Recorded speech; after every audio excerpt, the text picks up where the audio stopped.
Megan Van Petten with Esports Trade Association, and a big welcome to Caleb Smith. Welcome to the show, Caleb. How are you? I'm doing great. How about yourself? I'm doing well. Thank you for joining. Absolutely. Thanks so much for having me on. What a great look you have. I'm feeling like I might need to spruce things up a little. Yeah, well, you may not be able to see, but we have the LED lights there in the back to help spice things up. Nice, cool look here. Also, your video quality looks good. Your audio quality sounds good. Well, this is Lighting a is nice. streaming setup, so I'd hope so. That's great. And I also hear activity in the background. Do you have some training classes going on now? We do. So, right, currently there's a Fortnite workshop happening, but we do have multiple different workshops that happen throughout the week here. So some are based towards the younger crowd, such as Fortnite, Overwatch, Minecraft, and the others are more for the older crowd, such as Apex Legends or League of Legends, those type of games. So something for everyone that we have going on here. Well, that one of the things that really excited me when we talked, and it's so great to have you as a member of the Esports Trade Association, is that, with COVID, you thought out of the box, and here you have a Lan Center, and it's like, what do you do now? Are people still coming to the Lan Center? And I love that you guys created these classes. Oh yeah, absolutely. And I mean, the thing is with it, we opened October 23rd, so we never knew what it was like to be open before, like pre-COVID. And so when we opened, it was like we just started brand new. So it may have been lots of people coming in, may not have been. The main thing we noticed was that people needed a reason to actually come here. I get it. I get it. What about the wireless 6? What's going on with that? The higher speed? High speed. So that has a little bit depending on who the people are. And I know a lot of teams that they like to come and train here and play in different matches because of that. Now, Google Fiber is actually very popular in this area. So Raleigh, Cary, Morrisville. And so because most people have that, they don't actually need to go somewhere. And so that's why, like I said, people need a reason to go. Well, then the only reason is because it's better to be right next to your teammates while playing. Exactly. So then but if they're just playing at home solo by themselves, the people will say, oh yeah, I wanted to get out of the house. So they'll come there for a couple hours, but it hasn't been a set in stone, gonna pay the bills off of, you know, people just coming in and playing. You have to offer something such as a workshop or a youth team to play for, or some type of camp. So what you're saying is the bandwidth doesn't affect the play. You need to add more. Correct. And it depends on how competitive a player is. For instance, we have one Madden player who's trying to go pro, and he says that he plays better when he comes here. So for him, that's his reason why. And then most people here that, have their own setups, their setups are custom built to their liking and how they wanted it to be. And so therefore their own PC at home is better to play on. And then what like argument like there is, with the U team, I said, okay, great. You have an awesome PC setup at home, but when you go to Atlanta, I said, you're not playing in the LCS. You just like, so the thing is, most of the LAN events, when they actually happen again, they're going to be going to, they're going to be equipment 4 years old, outdated graphics cards, all that stuff. I said, get used to whatever you have to play on. Right, right.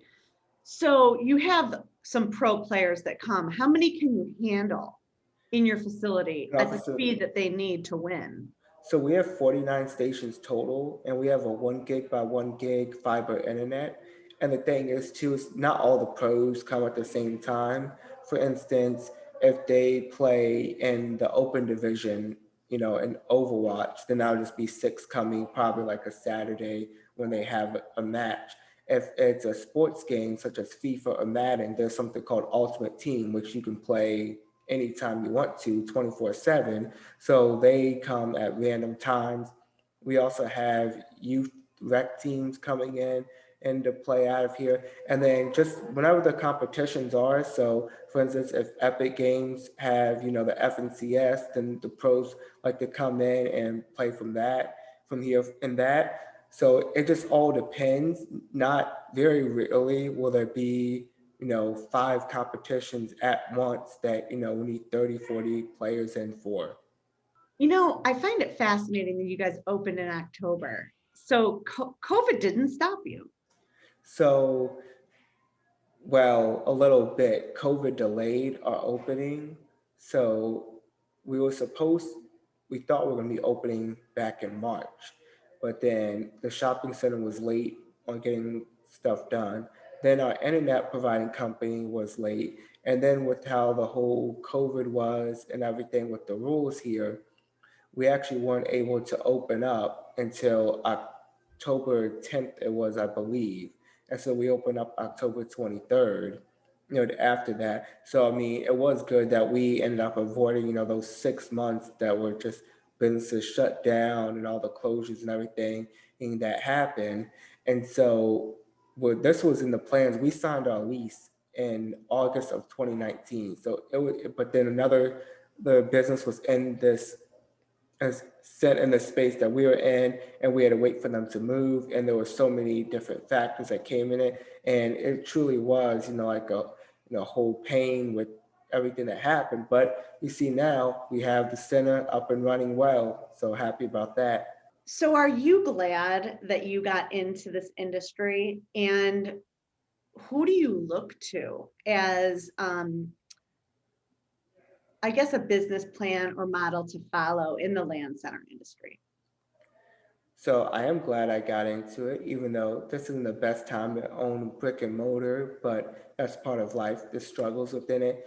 And from looking at it, I looked at gyms for one, and then, other businesses, for instance, like Code Ninjas was one of those where they do lots of things tech related, like coding and PC building, which technically we could do here. But I was like, okay, well, we do gaming. It's like and what we say is like we build character and life skills through productive video gaming here. And then within gyms as well, I like boxing. And then at the boxing gym, the way it works is you can go there and take classes. They also have an option where rent, you can just go and work out whenever you want to, or just in the open time. And then they have private training as well. So I was like, okay, how do we incorporate all these things into one, all these different things that I see? Because I was like, adding all of it will help result in us really doing well and giving people what they want, because everybody wants something different. And then even still, there are the people that just want to come in and play. Like we have a $15 night pass, 7 p.m. to close Friday and Saturday nights. And then we have a group that comes in every single weekend, and they'll be there for 5 to 7 hours just gaming all night. So you just have to really figure out what people want in your area, because every area is different. True. Tell me a little bit about your area. Where are you? What's going on? So I'm in Cary, North Carolina. It's right outside of Raleigh. And then Cary is almost known as the amateur sports capital in North America. We have lots of NCAA finals here, the USA baseball here. And as far as amateur sports goes, we have the Duke, UNC, NC State. Esports hasn't really taken off here. It is the East Coast as well. It hasn't taken off as compared to the West Coast. But within this area, it's a very nice area to live. Always in one of the best cities to live, best cities for millennials, Right. the best, it's like safest cities in America. So we're up there on, all the statistics. Obviously here, everywhere, kids love playing video games and you're just having a blast with that. So as far as our area goes in comparison to others, I'll say people here are pretty friendly and real outgoing.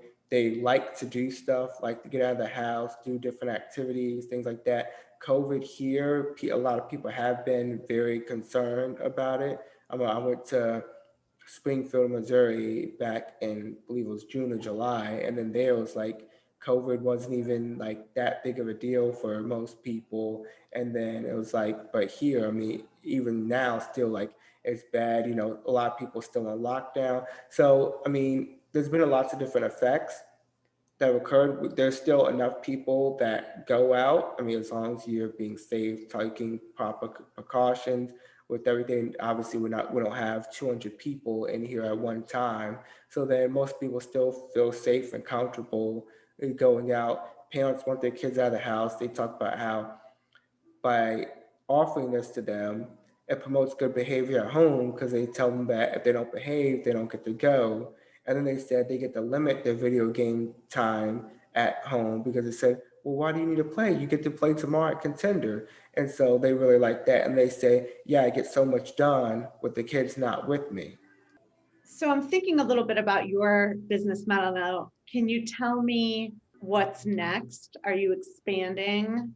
Um, Also, I know that you are an athlete yourself, so we'd love to hear a little bit about that. And this is a family-owned business, correct? That's correct. So as far as expansion goes, first we want to get this one up and running and doing really well. And then there's the idea of potential expansion. What we are looking to do currently is contact the different cities, you know, like the Parks and Rec, or some of them have it for different programs for lower income youth and things that help keep kids off the street. Whereas they wanted us to go and do a workshop for them, you know, wherever that they may have a facility at, where they just bring in, they would be all console based, where they bring in consoles and have us operate different workshops. And so then from there, we could decide what the best markets would be to do. And then also, we may expand the current facility that we do have, just depending on what the demand of the market actually is. Question, yes, I am a former athlete. I Yeah, you played. have a little bit of a Rudy story, right? Oh, really? So, yeah, a little bit. I mean, so I grew up here, and I grew up in Durham, North Carolina, and I played soccer overseas in Germany for 3 years. I left right out of high school. It was that I really had no interest in playing collegiate soccer because it's not very good. And I like love watching European soccer on TV, so I wanted to go over there and play. So I did that and did that for a couple of years, and pretty much I hit a point where I was like, okay, I may get one league higher, maybe not, but there really wasn't that much more advancement. And so my thing was, I was like, well, I'm happy where I am. I'll keep playing at this level. But then an esports opportunity hit me, and I knew that within the industry and how fast it was growing and rising, that it was pretty much, that was in August of 2018. So I was like, I have to get, you know, into this industry soon. So there won't be that many opportunities is, you know, come, you know, a year or two from now, or even 5, 10 years when I plan on finish playing.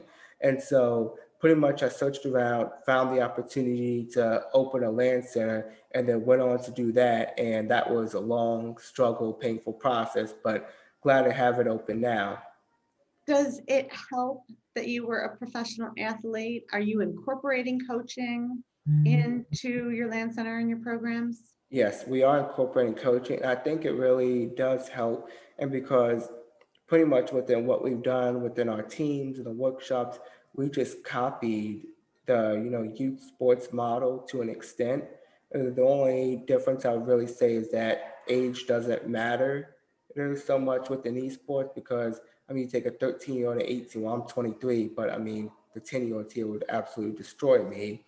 But then, and if we go out and run track and field or play basketball, I mean, even if they're more skilled than me, I mean, obviously, because I'm going to, if they're 13 years old, most likely I'm going to be, you know, bigger, faster, stronger than they are, and have that advantage.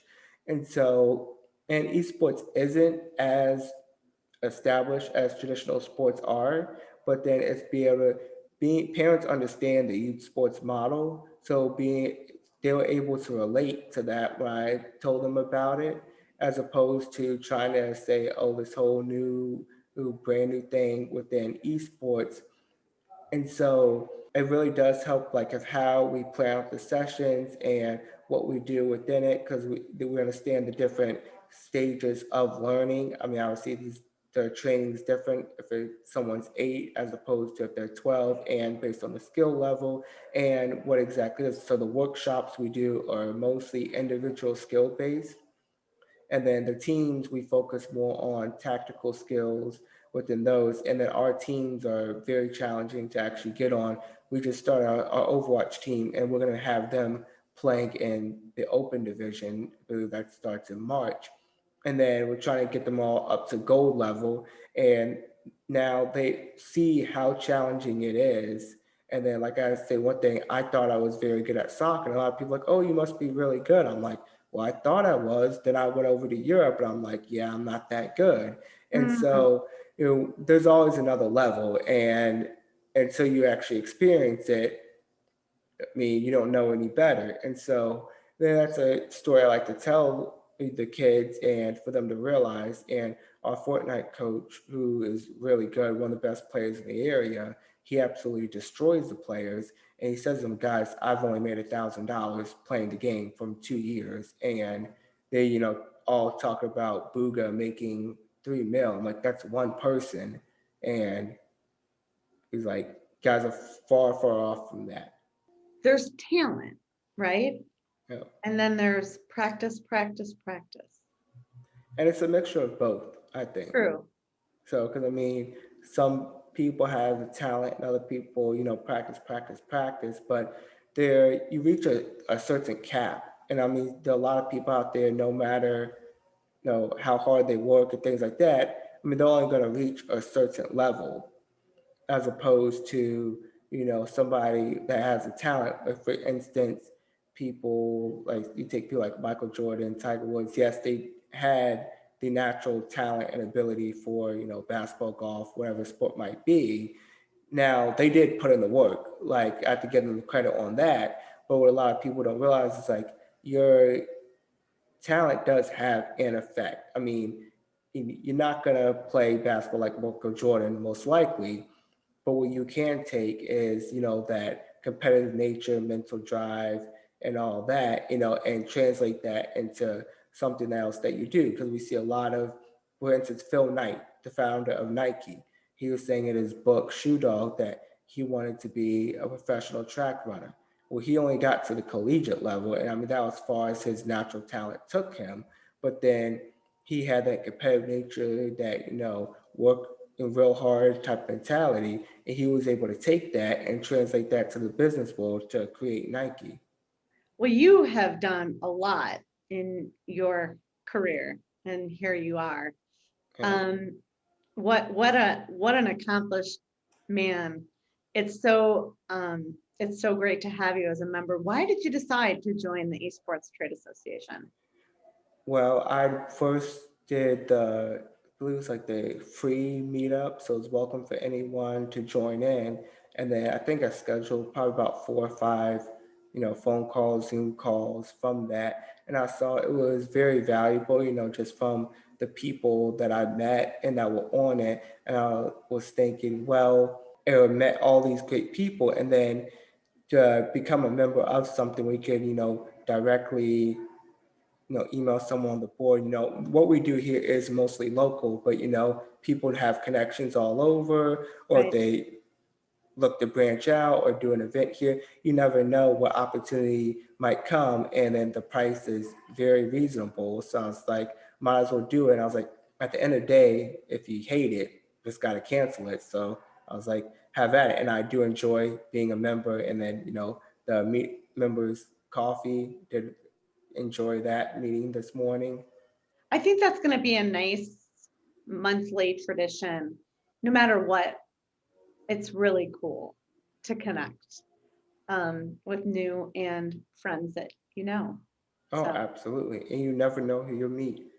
I mean, right. I went to an event one time just because one of my friends was like, I'm going here. I'm like, okay, guess I'll go, because he said he was going. And then all of a sudden, I end up meeting, a great person, talking a lot about the industry, things like that. So I mean, you just never know. And I didn't even go there with the intent of meeting anybody. I was just like, okay, go there, see, what happens. Mhm. And then, very glad. I'm just that person, guys like they said, oh, get a stick, test see how deep the water is. I was like, oh no, just dive in head first, which sometimes it's good and sometimes it's bad. So far, the pros have outweighed the cons of me doing that. So I'll stick with it for now.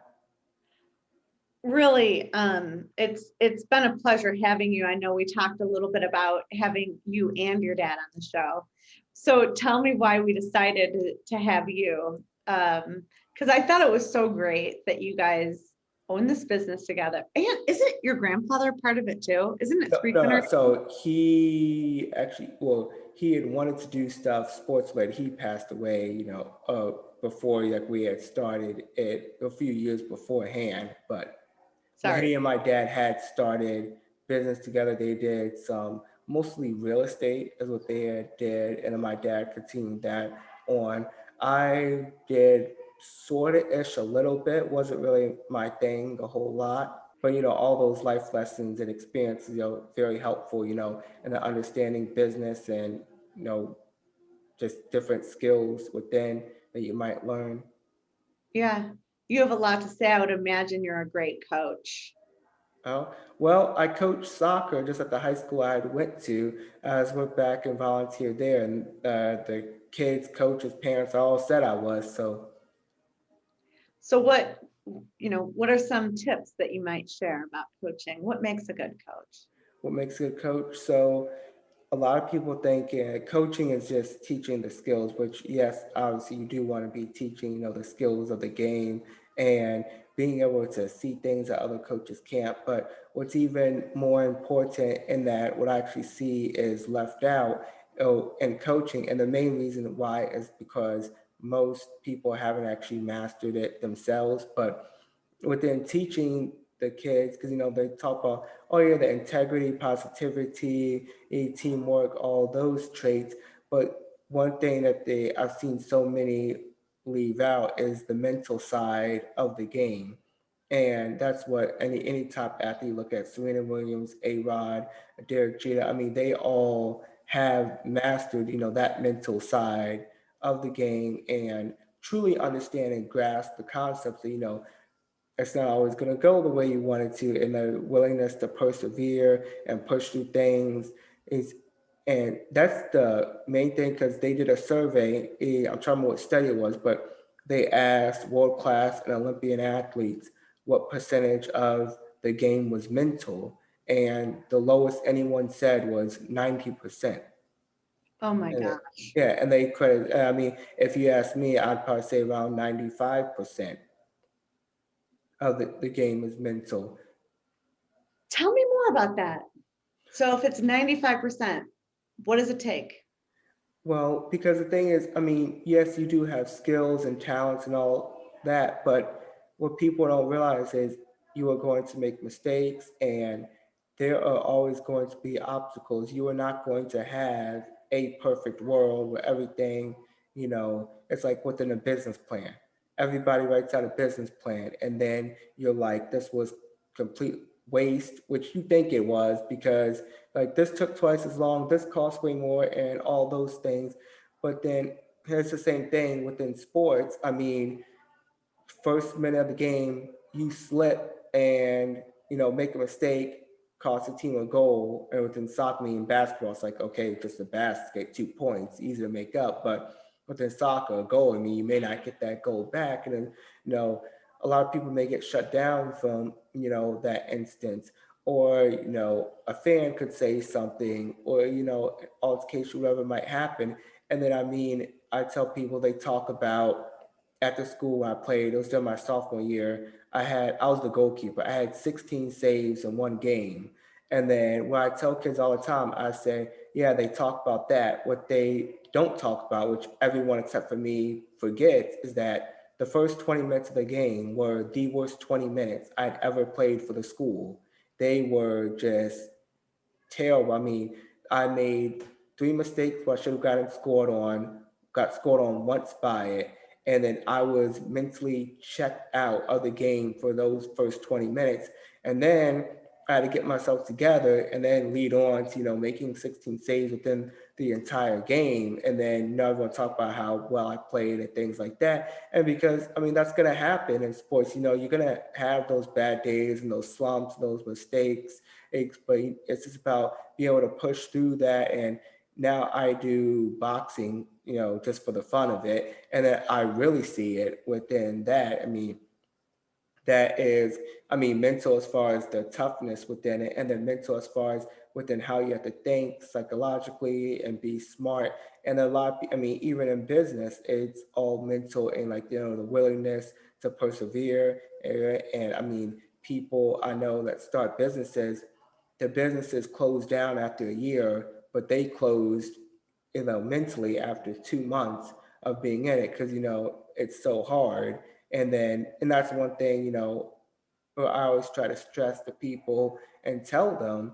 And, a lot of kids don't like it. Some parents like that, tell the kids it. Some parents don't like that, tell them whether it be, sports, gaming. I tell them it's not easy. I tell them what it takes, the sacrifices that you have to make. And, most of them hate to hear that. I'm like, that's the way it is. I'm like, I'm going to be straight up honest, with you and all of it. So you were saying that first 20 minutes of the game, how do you go from 20 minutes? I mean, that's a long time to not have your head in the game. How do you get in the game then when you're just so out of the game? I'm not exactly sure of how. I mean, there was just some shit, some trigger, that happened at the time. And then it was just that I realized, I was like, okay. I was like, well, you can keep playing back poorly and everything else, or you can forget about what has just happened and, improve and, actually do something here. And so, I mean, it was mostly the second option that I had chose. And, the main thing I like to do within was with variables. And I know a lot of coaches, they like the workouts and training sessions to be planned out, structured, and then proper rest and recovery. I got that, the fact of why they wanted that done, but at the same time, I didn't like the fact that I said sports is not a perfect world. I mean, things gonna happen. You may all of a sudden your body may wake up super sore on a game day, or you never know really what could happen. There could be a family emergency where you may only get 3 hours of sleep, and it's all that stuff. You have to be, physically and mentally prepared for it to happen. One of the things I love about this industry is the acceptance of coaching. I personally have had a success career, life, all sorts of different coaches through my life to this very day. And it's different coaches at different times. That's what helps me um, with my mind check, my mindset, my, me staying in lane. And I love that about this industry. I love that most everyone has been coached and is a coach, Oh, most definitely. And it's very challenging to get places without a coach. right? And I mean, the coach may be, the YouTubers like I like Patrick Bet David, Tim Grover. He was a trainer of Michael Jordan, Kobe Bryant. He really helped me advance my mental game. And, just the other people that, might see on YouTube, like the actual ones that were successful and did something, not the fake people. But oh, and then some are actually little people and things like that. And then, my sister, she had went on a full ride to the Citadel for volleyball. Like I played soccer overseas. And then my dad, he was a three-sport athlete. He went to the United States Naval Academy, did football, boxing, and ran track there. And then people was like, oh, success just runs in the family. I'm just like, well, I mean, yes and no, but it was more so the lessons and disciplines that were passed down through life. And that's really what helps shape people. And then people say to me all the time, like, I feel bad for your kids. And I told my dad that. He said, yeah, people said that to him too. And they said that to his dad. So, I mean, I think it's just the what thing was like, well, yeah, they maybe for the first, 15 years of their life, but then, now very thankful for that. I always wondered what it was like to be the coach's kid, you know? Well, it depends on the coach. And I think That's true. coaches that spoiled their kids, and then others that were hard on their kids, and some that just treated them the same. So it just all depends. Yeah, good answer. What a great job. What an incredible generational story of coaching and legacy and life lessons and entrepreneurship and working together as a family. It's really great to have you part of our community. Did you have any parting words for us? Any parting words? So the main thing, just the motto I live by my life, well, going back to the Nike thing, but just do it, go out there. I mean, and looking back at life, say, will I regret this or anything like that? And I mean, I just want to, live life with no regrets and go at it. Because I did was I looked up the 40 regrets from 40-year-olds, 30 regrets from 30-year-olds, and there's other regrets of older people. And then they say things like, I wish I would have learned another language. Well, I speak fluent German. Like, I wish I would have, who traveled this place. They said like they wish they would have worked so much. They said, I wish I would have chosen a career instead of choosing, the job that paid more money. And it's like all these things that, people say. And it's like at the end of their life, they're just like, I lived my life so wrong. I regretted things that I did and all that. And I was like, well, I just didn't want to be, one of those people, at the end of my life that said, or at 40 years old, it's like, I should have done this, I should have done that. Or So what would you tell people thinking about getting into esports as a business owner? as a business owner. Yeah. Okay. So the main thing about it is don't just look at, what's cool and the numbers, because I've seen a lot of people do that and the business is not, go out very well. Because the thing is, you have to understand, it's still a business. And then being a business owner is a 60-hour minimum, which I don't even see how people work that little starting a business. Like some people succeed and said, oh, you had to work 60 hours a week at the start. I'm not even sure how they did that because I do, yeah, 80 is a slow week for me. So usually 90 or more. But then it's something you have to really be passionate about. Like I love video games. I love playing them growing up. And then people asked me if I wanted to be a pro gamer when I was younger. And I was like, well, pro gaming, I really didn't know that was a thing. So no. And now if I did, because I had a friend, we would play and like play all day, all night. And then actually around the age of about 12, I was like, okay, I can't get a college scholarship playing video games. Back then, you still couldn't. I was like, you can't make any money playing video games. Now, I didn't know you actually could, but not nowhere near what it's like now. And so I was like, okay, well, I'm going to go with what's actually going to, you know, get a college scholarship or actually make money. And so that was within sports. But the thing is about being a business owner, I mean, you're still running a business, you're still running, working long hours. And unless if, it's not like it's investing, because if it's invest, like, oh, I want to invest in the industry, I see where it's going. I mean, that's one thing. But if you're going to be physically the person working it, unless if you have just $5 million of play money and to hire all the people and things like that. I mean, it's grueling, brutal process, and any business owner will tell you that, and you really have to be passionate about what you do. And then also the thing is, do the research, because I know so many people that own esports teams that they're like, I'm losing money on this, and like this, I thought this was going to be a revenue stream, and it's not. And I'll say that's one thing that I did before. And the reason why I went with the Lan Center model was because I saw that was actually a profitable business model out there.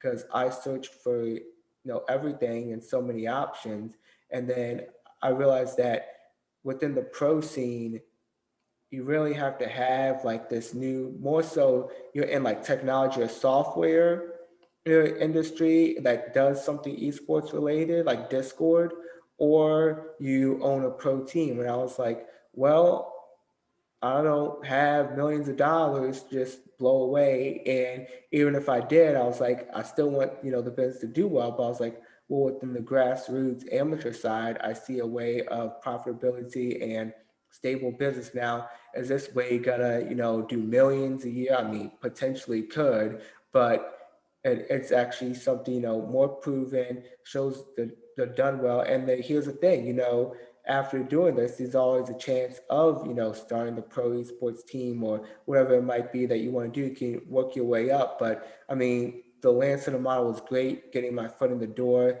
meeting lots of great people, building those connections that are needed. Are you guys doing anything virtually or nationally So a or little bit internationally? Okay. most of the people that do our things are local here, and so we have realms in Minecraft, but we're working on getting a server set up for Minecraft. And then when we have that server set up so that people can participate in the workshops, in person or away from there, just because they start at 4:30. And so, people have to work and our parents don't have time to drive across town to get their kids there. So then they'll still be able to participate and learn within that. And then we can do virtual for about any game. Now, it can be more challenging because if they're like, 12 years old, then it's perfectly fine. But if you have a kid that's, 8 years old, then that's very challenging to try to, get stuff virtually going on. A lot of times, like our youth teams, they'll just be like, oh yeah, we want to play from our house today or something. And so I'm like, okay, that's fine. It doesn't really matter. Like they prefer to come to the center. Something like, oh, I have a bunch of homework, got this stuff going on. Plus, I'm like, I have hockey practice, so I'll get home and hop around. I have like 10 minutes from when I get home to when the competition starts. So some stuff virtually, most of it is in-house, and then just looking to, continue to expand and compound on that. And anything about your equipment you'd like to share before we go? We have a few more minutes. Equipment, I would say equipment's pretty standard that we have here. The graphics cards in our PCs are 2060 Supers, which are decent, not, super great. Can always upgrade that. It's an easy fix to it. I love having a server so that I update one PC in the morning and everything saves to that. I don't have to go through and individually update, 30 PCs every morning. And overall, these chairs are very comfy. I can sit in them forever. But I would say nothing really that special from the typical Lan Center. But I love this place, love how it turned out, love being here. Thank you so much. What a great interview. And it's been awesome to hear about your Lan Center and your legacy and your career. Thank you. Thank you for being a member of the Esports Trade Association, and thank you for being on the show. I love what you all doing with the Esports Trade Association. Like, really looking forward to the rest of this year. It's going to be a good year, that's for sure. Thank you, Caleb Smith. Absolutely. Thank you.